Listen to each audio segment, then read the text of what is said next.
किया? खुद तो वो बरतानिया के दौरे पे पहुंच गए हैं। हाँ जी, विंडसर कासल पहुंचे। और ये शहजादा चार्ल्स और मलका के साथ मुज़ाकरात कर रहे हैं, लेकिन अब उन्होंने विश किया, उनको मुबारकबाद दी है जी हाँ। सालगिरह की।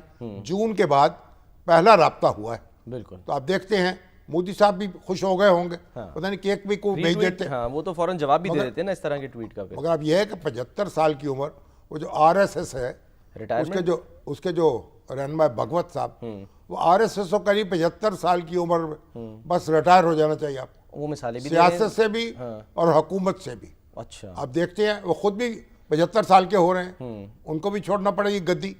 और ये जो मोदी साहब 75 साल के हो गए, तो आप देखिए इन पे कैसे ये रूल नाफिज होता है। इससे पहले कई बड़े बड़े लीडर जो हैं उनकी छुट्टी कराई जो जा चुकी बीजेपी की। वजह क्या है सर? 75 साल, वो कहते हैं 75 साल काफी है, रिटायरमेंट की एज है ना। अच्छा। काफी जो आपने कर लिया सो कर लिया, अब नौजवानों को आगे आने दें।